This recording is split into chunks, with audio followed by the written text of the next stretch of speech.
So, Private Hal, 13 Fox, Fort Bliss, Texas. When you go to the AIT, they changed it right after I left. Now it's 10 weeks because you have to do JFO, which is airstrikes and stuff like that.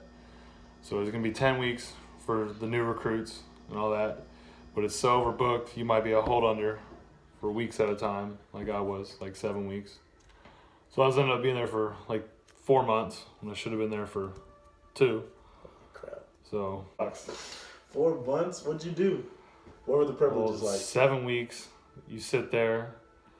If you're lucky, you get to sleep in your room all day. But if not, then you're cleaning the barracks. You're scrubbing floors with toothbrushes. You're wiping the walls down with baby wipes. You're doing dumb details like gathering MRE boxes, police calling the PT field and trash and stuff like that. You'll do it for like 25 minutes, come back and be like, oh yeah, do it again. So it's just busy work when you're a hold under. What'd you actually do when you classed? When you classed up, you got messed up every day for a long time. Honestly, I'd say I did more push-ups and flutter kicks and 8 counts I did in AIT than basic, for sure, after I classed up. What's the good parts of being a 13 There is Fox? no good part about being a 13 Fox. Good part is, I guess, it's combat MOS. It's cool. I mean, if you actually get to go to combat and do your job. But I mean, I guess no. Okay. Good thing about being 13 Fox is the other fisters. We're known as fisters. The other fisters are cool as heck, and rowdy, love to party. How many tests did you take and were they hard? You do a live fire, just grid with your map and protractor. You see a target with your eyes out on the hill, and you got to find it on your map with terrain features and all that, and then you got to call it in via radio.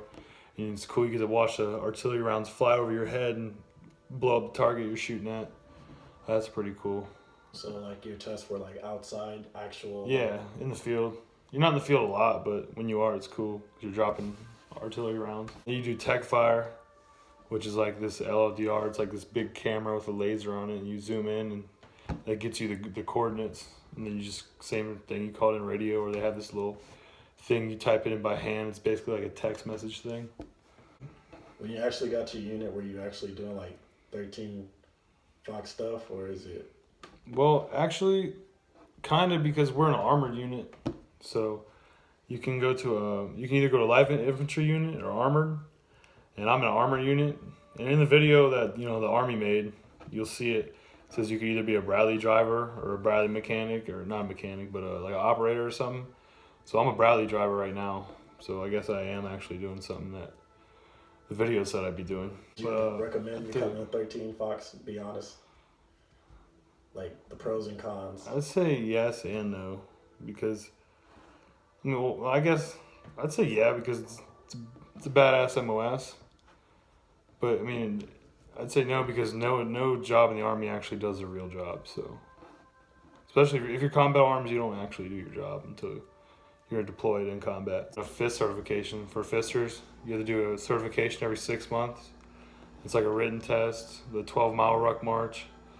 You got to set up like this radio antenna.